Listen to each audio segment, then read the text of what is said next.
Sunil Dachepalli, senior orthopaedic robotic joint replacement arthroscopy surgeon, Yashoda hospital, Somajiguda. నేను ఇవాళ రావడానికి ఇక్కడికి కారణం ఏంటంటే ఇది నా సొంత జిల్లా. నేను పుట్టింది కొత్తగూడెంలో, చదువుకుంది అంతా, నా స్కూలింగ్ అంతా కొత్తగూడెంలో. దాని తర్వాత గాంధీ మెడికల్ కాలేజ్లో చదువుకొని లండన్ వెళ్ళాను. 10 సంవత్సరాలు లండన్లో ఉండి దాని తర్వాత 2014లో భారతదేశానికి వెనక్కి వచ్చాను. ఈ గత 10 సంవత్సరాల నుంచి యశోద హాస్పిటల్ సోమాజిగూడలో సీనియర్ ఆర్థోపెడిక్ సర్జన్గా సేవలు అందిస్తున్నాను. అండ్ ఇవాళ మనం ఇక్కడికి రావడానికి కారణం ఏంటంటే ఇప్పుడు లేటెస్ట్ పద్ధతులతోటి ఇప్పుడు ఈ జాయింట్ రిప్లేస్మెంట్ అనేది చేస్తున్నాము. దాని గురించి అవగాహన కోసం ఫస్ట్ నేను వచ్చాను. రెండోది ఏంటంటే ఈ జాయింట్ రీప్లేస్మెంట్ చుట్టూ ఉండే అపోహలు ఫస్ట్ అది తీసేయాలి. ఇప్పుడు ఏంటంటే మనము ఎన్నో అడ్వర్టైజ్మెంట్ చూస్తున్నాము, అసలు ఆపరేషన్ అవసరం లేదు, మీకు ఇంజెక్షన్ చేస్తే చాలు, జీవితంలో ఆపరేషన్ అవసరం లేదనేది అబద్ధాలు కూడా వస్తున్నాయి బయటికి. ఇంజెక్షన్స్ మేము కూడా చేస్తున్నాము. ఎప్పుడైనా ఆర్థరైటిస్లో 4 స్టేజ్లు ఉంటాయి. మొదటి 2 స్టేజ్లు ఇంజెక్షన్లు చేసుకోవచ్చు, తప్పు లేదు. ఈ ఇంజెక్షన్లు అనేది plasma therapy, stem cell therapy అంటాం. ఈ ఇంజెక్షన్లు ఏం చేస్తాయంటే అక్కడ కణాలు పెరగడానికి దోహదపడతాయి. సో మనకి ఫస్ట్ 2 స్టేజెస్ వరకు ఏమవుతుందంటే అక్కడ కొంచెం కణాలు పెరిగి ఆర్థరైటిస్ అనేది మెల్లగా అవుతుంటుంది. అంతేగాని ఎవ్వరూ కూడా జీవితంలో ఆర్థరైటిస్ అనేది ఆపే శక్తి ఎవరికీ లేదు. కాకపోతే ఇప్పుడు సంవత్సరంలో అరగాల్సినవి 5 సంవత్సరాల దాకా లాగవచ్చు అట్లా. సో ఆ ఇంజెక్షన్స్ అందుకనే మీరు ముందుగా ఈ నొప్పులు వస్తే మీ డాక్టర్ని సంప్రదించి ఎక్స్రేలు తీసుకొని దాని తర్వాత అర్లీగా యాక్షన్. ఇప్పుడు చాలామంది దగ్గరికి వచ్చినప్పుడు ఏమంటారు, సార్ ఇప్పుడు బాగానే ఉంది కదా, కొద్దిగా నొప్పి ఉంది, నడిపిద్దాంలే. మరి నడిపిద్దాంలే అంటే నొప్పులు వచ్చినప్పుడు వెనక్కి వచ్చినప్పుడు అప్పటికి బాగా అరిగిపోయి ఉంటాయి కదా. సో అందుకని అర్లీ స్టేజ్లో ఇంజెక్షన్ తీసుకుంటే బాగా పనికి వస్తాయి. లేట్ స్టేజ్లో అంటే 3, 4 ఆ స్టేజ్లో ఇంజెక్షన్ చేసుకోవడానికి డబ్బులు వేస్ట్ చేయకండి. ఎందుకు అంటే మీరు ఎన్ని లక్షలు ఖర్చు పెట్టినా మంత్రము కాదది. సడన్గా గుజ్జి పెరిగిపోవడం. ఇప్పుడు మేము చూస్తాం చాలా మంది కాళ్ళు వంకర్లు అయి నడబలేని స్థితిలో వచ్చి మా దగ్గరికి, డాక్టర్ గారు మీరు ఇంజెక్షన్ చేస్తారంటే నాకు చేసేయండి అంటే వాళ్ళు ఎట్లా వస్తారంటే ఒక ఇంజెక్షన్ చేయక లేచి పరిగెత్తారు అన్నట్టు ఆ అపోహలో వస్తారు. అంటే మన దగ్గర ఉన్న అడ్వర్టైజ్మెంట్ అట్లా తయారైంది మరి. సో అందుకనే ప్లీజ్ మీ ద్వారా నేను అందరికీ చెప్పదలుచుకుంది ఏంటంటే ఫస్ట్ మోసపోకండి, అపోహలు పెట్టుకోకండి. ముఖ్యంగా మనం ఏంటంటే కొన్ని సత్యాలు ఏమంటామంటే కడువా సత్య అంటాం. కొన్ని సత్యాలు తప్పదు, మనం అర్థం చేసుకోవాలి. ఇప్పుడు బాగా అరిగితే ఏంటంటే నాకు కూడా మోకాల మార్పిడి అవుతుంది. ఒక వయసు వచ్చిన తర్వాత తప్పదు చేసుకోవడం. ఎందుకు చేసుకోవాలి? మనము బతికున్న ఆఖరి రోజు దాకా బాత్రూమ్ దాకా వెళ్ళి రాగలగాలి. భోజనం ఎవరో ఒకరు పెడతారు, పిల్లలు ఎవరో ఒకరు చుట్టాలో పనోళ్ళు భోజనం తెచ్చి పెడతారు. కానీ ఈ 4 అడుగులు వేసి బాత్రూమ్ దాకా వెళ్ళలేకపోతే ఎవ్వరూ చెయ్యరు. ఎంత ప్రేమ ఉన్న పిల్లలైనా వాళ్ళ పనులు పిల్లలు వాళ్ళకి వాళ్ళు ఉంటాయి. పనులు పెట్టుకుంటే 4 రోజులు చేస్తారు, 5 రోజులు వెళ్ళిపోతారు. ఇక తర్వాత డయాపర్లు కట్టుకొని చిన్న పిల్లలాగా బతికినంత కాలం ఒక మంచం మీద పడి ఉండాలి. ఇది నేను మిమ్మల్ని భయపెట్టాలని చెప్పట్లేదు. మొన్న ఒక పేషెంట్ వచ్చింది, 130 కిలోలు, 3 సంవత్సరాల నుంచి మంచం దిగలేదు. మరి ఇప్పుడు ఎందుకు వచ్చామంటే నేను ఎందుకు బతుకున్నా నాకు అర్థం కావట్లేదు బాబు, నువ్వు ఆపరేషన్ చెయ్యి, నాకు రాసి పెట్టుంటే ఇటు వస్తా లేదంటే అటు వెళ్తా. అంత విసుగు వచ్చింది ఆవిడ జీవితం మీద. మీరే ఇమాజిన్ చేయండి, 2 రోజులే మనం మంచం మీద పడుకుంటే చిరాకు, అట్లనే 3 సంవత్సరాల నుంచి పడుకున్నాను.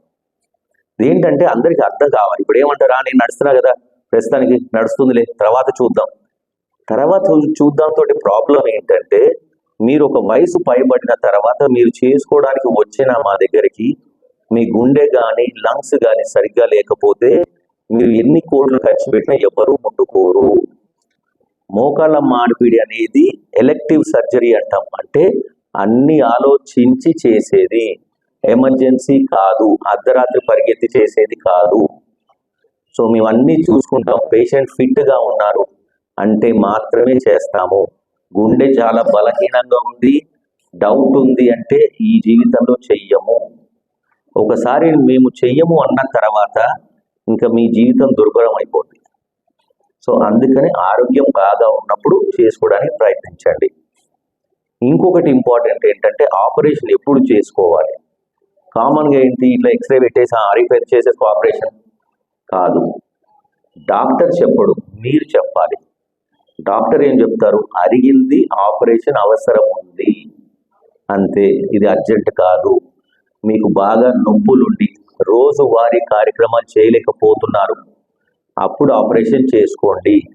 అది ఏ స్టేజ్ అయినా ఉండండి, 4వ స్టేజ్లో ఉన్నా మీరు నొప్పి బిళ్ళలు వేసుకోకుండా సింపుల్ పారాసిటమాల్ అలాంటి బిళ్ళలతోటి నడిపిస్తున్నారు, మీరు నడిపించండి. వాకింగ్ చెయ్యండి, ఎక్సర్సైజ్ చెయ్యండి కూర్చొని, అది సరిపోతుంది. అంతేగాని ఆపరేషన్ పరిగెత్తే అవసరం లేదు. ఏ రోజైతే మీ రోజువారీ కార్యక్రమాలు చేయలేకపోతున్నారు, నొప్పులు బాగున్నాయి, నిద్ర పట్టట్లేదు అంటే ఆపరేషన్ చేసుకోవాలి. ఎందుకు? ఈ నొప్పి బిళ్ళలు మింగి మింగి ఎన్ని సంవత్సరాలు మింగుతాం? 1 సంవత్సర కాలం మింగామంటే కిడ్నీలు ఉండవు. మరి కిడ్నీలు పోగొట్టుకొని మళ్ళీ కిడ్నీలు మార్చుకొని దాని తర్వాత మోకాళ్ళు మార్చుకుంటాం. ఎవరికి నష్టం? ఇప్పుడు చాలా మందికి భయం ఏంటంటే, అమ్మో ఆపరేషన్ చేసుకుంటే బాగా నొప్పులు ఉంటాయంట కదా, నడిస్తే బాగా నొప్పులు వస్తాయి, ఫిజియోథెరపీ ఇంకా ఏడుపు అంట కదా, అమ్మ నేను చేసుకోను. అదొకటి. రెండో వాళ్ళు ఇంకో అపోహ ఏంటంటే, ఇప్పుడన్నా 4 అడుగులు వేస్తున్నాను, రేపు చేసుకున్న తర్వాత 4 అడుగులు వేసుకోలేనట. ఎవరో చెప్పారు, మా ఇంటి పక్క వాళ్ళు మనం ఎప్పుడో చేసుకొని మంచం మీద పడున్నారట. ఇంకొంతమంది ఏమంటారు, ఇప్పుడు చేసుకున్నామంటే అది లూజ్ అయిపోతే మన ఫ్యూచర్లో అసలు ఇంకా చేసేది ఏమి ఉండదు, మంచం మీద పడి ఉండాలని. ఇంకా లాస్ట్ రకం ఏంటి, ఆపరేషన్ చేస్తే బెడ్ రెస్ట్ అట, 1 నెల 2 నెలలు 3 నెలలు ఎవడు చేస్తాడు, నాకు మా పిల్లలు అమెరికాలో ఉన్నారు లేదా ఇంకెక్కడో ఉన్నారు, నాకు చేసేవాళ్ళు లేరు అందుకే చేయించుకోను. ఇన్ని రకాల అపోహలు ఉన్నాయి. ఫస్ట్ మీరు అర్థం చేసుకోవాల్సింది ఏంటంటే, ఇది మీ అవసరము, ఎవరి అవసరం కాదు. ఇప్పుడు ఉదాహరణ నేనున్నా అంటే నా అవసరం, నా పిల్లలు కానీ నా భార్య కానీ అవసరం లేదు. ఇంకొకటి, ఇప్పుడు చాలా మంది మనము ఫ్లైట్ ఎక్కువ ఉంటాము, ఫ్లైట్ కాకపోతే కారు బస్సు. మనందరికీ తెలుసు, ఏదో ఒక బస్సుకో ఫ్లైట్కో యాక్సిడెంట్ అయింది. మెయిన్గా ఫ్లైట్ అయితే పైనుంచి పడ్డామంటే ఇక బతికేది లేదు. మరి అంత భయం ఉండి కూడా సంవత్సరానికి ఇన్ని కోట్ల మంది ప్రయాణిస్తున్నారు. ఎందుకు ప్రయాణిస్తున్నారు? అది అవసరం, తప్పదు. ఇక్కడ నుంచి నేను అమెరికా పోవాలంటే నడుచుకుంటూ పోలేను. సో ఫ్లైట్ ఎక్కుతాను, ఎక్కినప్పుడల్లా భయం ఉంటుంది అది కూలుతుందేమో అని, కానీ తప్పదు. అలాగనే ఇది కూడా 98% సక్సెస్ రేటు, 2% ఫెయిల్యూర్ రేటు. అంటే 98 మంది మంచిగా అవుతున్నారు కదా, జీవితం మారిపోతుంది, కొత్త జీవితం వస్తుంది. అది చూస్తామా? 2% ఫెయిల్యూర్ చూస్తామా? ఒకవేళ ఫెయిల్ అయింది, ఇప్పుడు మాలాంటి వేలల్లో ఆపరేషన్ చేస్తున్నాము, సో అది ఎట్లా పాడైందో తెలిసి మళ్ళీ దాన్ని సెట్ చేయగలం. సో అట్లా మెజారిటీ నడవటానికైతే పర్లేదు. ఇప్పుడు ఉదాహరణకి నేను ఇప్పుడు 15,000 ఆపరేషన్ దాకా చేశాను, దాంట్లో ఇప్పుడు 400 దాకా రోబోటిక్ సర్జరీ చేశాము. అంటే ఏదో 1 2 అయి ఉంటాయి. సో బట్ దాన్ని కూడా సెట్ చేసి మంచి చేసి మళ్ళీ పేషెంట్ నడుస్తున్నారు. సో అది మనం చూసుకోవాల్సిందే. ఇప్పుడు ఈ మోకాళ్ళ మార్పిడి అనేది ప్రపంచంలో ఆల్మోస్ట్ ఒక 20 నుంచి 30 లక్షల ఆపరేషన్ సంవత్సరానికి అవుతున్నాయి, వేలలో కాదు. అంటే అన్ని అవుతున్నాయంటే అంత సక్సెస్ఫుల్ కాబట్టి. మన భారతదేశంలోని అపోహలు ఎక్కువ. రెండోది ఏంటంటే, ఇప్పుడు లేటెస్ట్ గా చూస్తే ఇంజక్షన్లు, ఎవరు పడితే వాడు చేసేసుకున్న ఇంజక్షన్ చాలు, ఒక్కొక్క కాలికి 1,50,000 ఇంకా అయిపోయింది నీ జీవితం మారిపోయేదని చెప్తారు. చేసుకున్న వాడు నా దగ్గరికి వచ్చారు, ఒక పేషెంట్ అయితే నేను పారిపోయి వచ్చాయని చెప్పాడు. అదేంటండి అంటే, డబ్బులు కట్టాం కదా సార్, ఇక దిక్కులేదు, వాడు చెప్పింది వినాలని. సో అట్లా కాకుండా ఫస్ట్ స్టేజెస్లో చేసుకుంటే చాలా హెల్ప్ అవుతుంది. తర్వాత ఇప్పుడు ఈ రోబోటిక్ ఎందుకు తీసుకొచ్చామంటే, ఇప్పుడు ప్రెసిషన్ రోబోటిక్ అనేది మనం స్ట్రైట్గా పెట్టగలిగితే అరుగుదల తొందరగా లేక ఆ జీవిత కాలంలో మనకి మన్నిక వచ్చి ఒక ఆపరేషన్ ఆల్మోస్ట్ ఒక జీవితకాలం నడిచిపోద్ది. సో అందుకనే రోబోటిక్. ఇప్పుడు దీంతో ఏంటంటే మనకి గాయం చిన్నగా ఉంటుంది, ఆ కటింగ్ తక్కువ ఉంటుంది కాబట్టి నొప్పి తక్కువ ఉంటుంది, అండ్ మూమెంట్స్ ఫస్టే ఇస్తాం కాబట్టి ఫిజియోథెరపీ నొప్పి ఎక్కువ ఉండదు. ఇప్పుడు మామూలుగా చేస్తుంటే ఏంటంటే కొంచెం టైట్గా నీ ఉంటే ఏమవుతుంది, ఆ మోకాలు బెండింగ్ చేయడం, ఫిజియోలు గట్టిగా నొక్కుతారు, నొప్పులు ఎక్కువ. అదే రోబోట్ అయితే ఫుల్ మూమెంట్స్ వచ్చేస్తాయి ఫస్టే. సో ఇన్ని లాభాలు ఉన్నాయి. ఎందుకంటే కండరాలు ఎక్కువ కట్ చేయము, నొప్పి ఎక్కువ ఉండదు, తొందరగా హాస్పిటల్ నుంచి డిశ్చార్జ్ అవుతారు.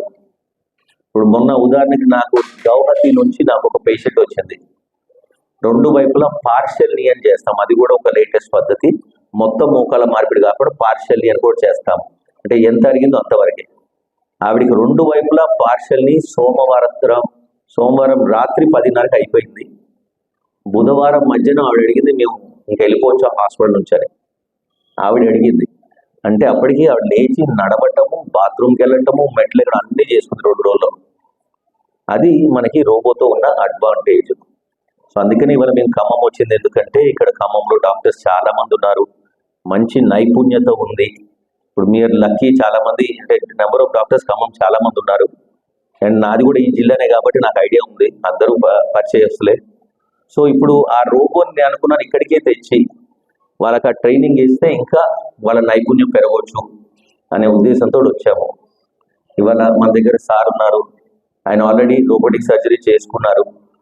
ఆయన ఎక్స్పీరియన్స్, ఆయన ఖమ్మం జిల్లా వాస్తవ్యులే, ఆయన ఎక్స్పీరియన్స్ చెప్తారు మీకు. ఇప్పుడు నేను ఎన్నైనా చెప్పొచ్చు మీకు. సో మీరు డైరెక్ట్గా ఆయన ద్వారా వింటే మీకు ఒక ఐడియా వస్తుంది. నేను ఇప్పుడే ఆయనతో అన్నాను, మిమ్మల్ని చూస్తే పేషెంట్ ఎవరైనా అడుగుతారని డౌట్ వస్తుంది, కానీ పేషెంట్ ఆయనే.